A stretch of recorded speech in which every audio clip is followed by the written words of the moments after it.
ओम नमः शिवाय. ओम नमः शिवाय. ओम नमः शिवाय. गुरुर्ब्रह्मा गुरुर्विष्णू गुरुर्ब्रह्मा गुरुर्विष्णू गुरुर्देवो महेशाय. गुरुर् साक्षात् परब्रह्मं तस्मै श्री गुरवे नमः. गुरुर् साक्षात् परब्रह्मं तस्मै श्री गुरवे नमः. बाबांनो, ओम नमः शिवाय या शिव पंचाक्षरी आणि शिव षडाक्षरी मंत्रावर आपण चिंतन करत असतो.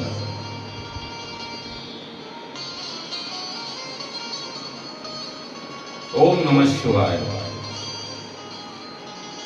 हा मंत्र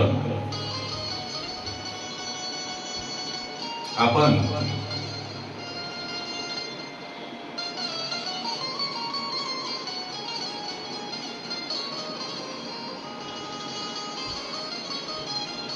कोठे आणि कसा जप करावा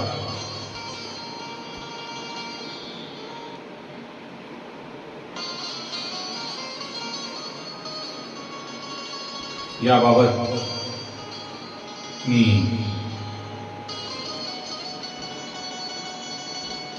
आपणास सूचित करत असतो. जो व्यक्ती शिवभक्त पंचाक्षरी अथवा षडाक्षरी मंत्राचा जप करणार असेल त्या साधकाने पवित्र स्थानी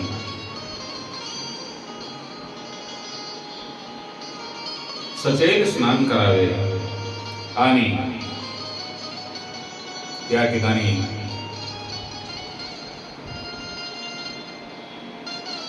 उत्तम आसन मांडून मौन भावाने म्हणजे मौन बाळगून पूर्वाभिमुख पूर्वेकडे तोंड करून बसून आपल्या हृदयामध्ये भगवान शिवशंकर, माता पार्वती आणि गुरूंचे चिंतन करून चित्त एकाग्र करावे. चित्त एकाग्र केल्यानंतर चित्त एकाग्र करून दहन, प्लावन इत्यादी पंचतत्वाचे शोधन म्हणजे आपल्या शरीर शुद्धीकरण करून ओम नमः शिवाय या मंत्राचा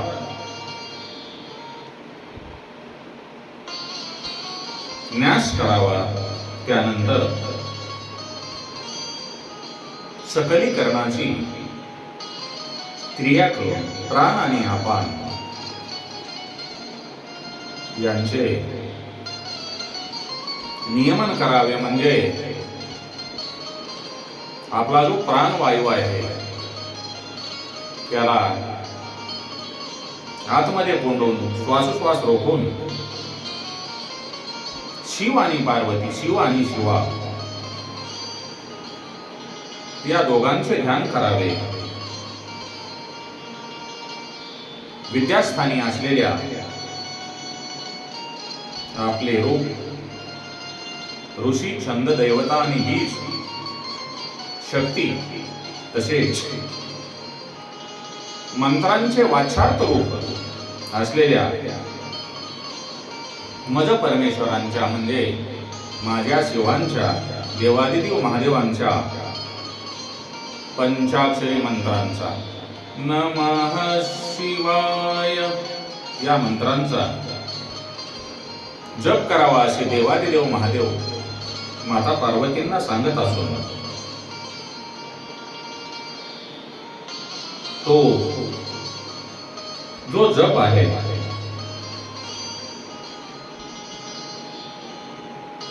त्या जपाचा लाभ काय, तो कसा करावयास पाहिजे या बाबतीत पण भगवान शंकर यांनी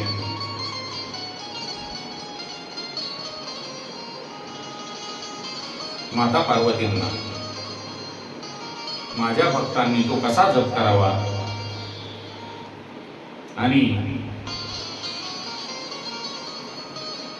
त्याचे फळ काय मिळते या बाबतीत माहिती सांगितलेली असून भगवान शिवशंकर सांगतात, हे पार्वती, ज्या कोणी शिवभक्तांनी आपल्या हाताच्या बोटावर शिवपंचाक्षरी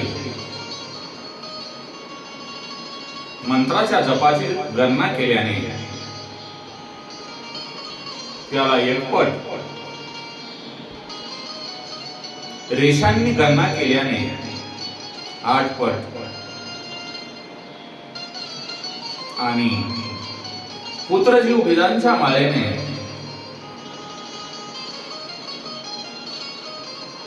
10 पट, शंखमण्यांच्या माळेने 100 पट 100 वेळेस, पोळ्यांच्या माळेने 1000 पट, आपण जे मोती पोळे म्हणतो त्या पोळ्यांच्या माळेने 1000 पट, स्फटिक मण्यांच्या माळेने 10,000 पट, मोत्यांच्या माळेने 1,00,000 पट, पद्माक्ष माळेने 10,00,000 पट, तर सुवर्ण मण्यांच्या माळेने कोटीपट अधिक फल मिळते. हे पार्वती, कुशग्रंथी, दर्भाच्या गाठी आणि रुद्राक्ष माळेवर जप केल्याने अनंतपट फळ मिळते. सर्वांमध्ये श्रेष्ठ अशी रुद्राक्षाची माळ असून त्या माळेवर जर जप केला तर अनंतपट मिळते, अनंतपट फळ मिळते, असे भगवान शंकर माता पार्वतींना सांगत असून, हे पार्वती, जप कर्मामध्ये भगवान शंकर सांगतात, हे पार्वती, जप करत असताना त्या जपामध्ये पण त्या जपकर्मात 30 रुद्राक्षांची माळ, 30 रुद्राक्षाच्या माळेवर जर जप केला तर तो धनदायक आहे. 27 रुद्राक्षांच्या माळेवर जप केला तर तो पुष्टीदायक आहे आणि 25 रुद्राक्षाची माळही तिच्यावर जप केला तर तो मुक्तिदायक आहे. 15 रुद्राक्षाची माळ अभिचार कर्मामध्ये फलदायक ठरते. हे पार्वती, जप कर्मामध्ये आपल्या हाताचा जो अंगुठा आहे तो मोक्षदायक असून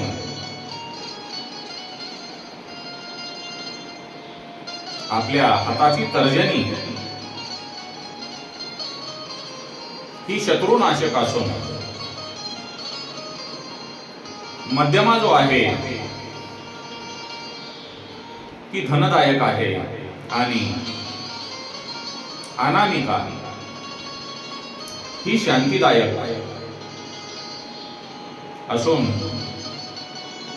हे पार्वती, जप माळेमध्ये जप क्रमांक 108 मण्यांची माळ ही सर्वोत्तम आहे. त्यामध्ये 100 मण्यांची माळ म्हणजे उत्तम, 50 मण्यांची माळ मध्यम आणि 54 मण्याची माळ मनोहारिणी आणि श्रेष्ठ म्हटली गेली आहे. अशा प्रकारे योग्य ती माळ घेऊन जप करावा. जप करत असताना कनिष्ठिका अंगुठी, आपली जी कनिष्ठिका आहे अंगुली म्हणजे करंगळी,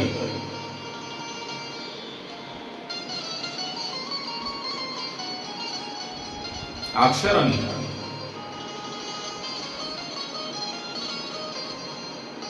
जपफल नष्ट न करणारी मानली गेली असल्यामुळे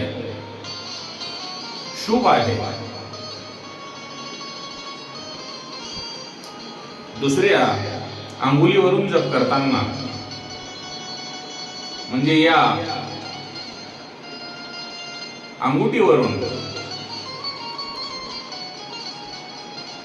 जप करत असताना आपल्या हाताच्या अंगुठ्याचा उपयोग करावयास पाहिजे, कारण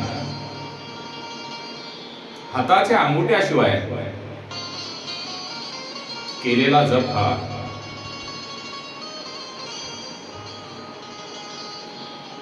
निष्फळ ठरतो. म्हणून जप करताना अंगुठ्याचा अवश्य वापर करावा असे भगवान शंकर माता पार्वतींना सांगत आहेत. बाबांनो, आपण पण भगवान शिवशंकरांनी केलेल्या उपदेशाप्रमाणे आपणाला जे योग्य वाटेल त्या पद्धतीने जप करावा, परंतु सर्वांमध्ये श्रेष्ठ असे रुद्राक्ष माळेने जप करावा, ज्या माळेमुळे अनंत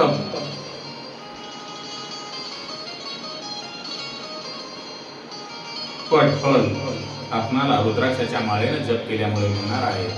सर्वांमध्ये श्रेष्ठ अशी ही रुद्राक्षाची माळ ही जपासाठी श्रेष्ठ आहे. म्हणून आपणाला जसे जमेल त्या पद्धतीने भगवान शिवशंकर यांचा शिवपंचाक्षरी आणि शिवषडाक्षरी मंत्राचा जप करून आपल्या जीवाचे कल्याण करून घ्यावे. ओम नमः शिवाय, ओम नमः शिवाय, ओम नमः शिवाय.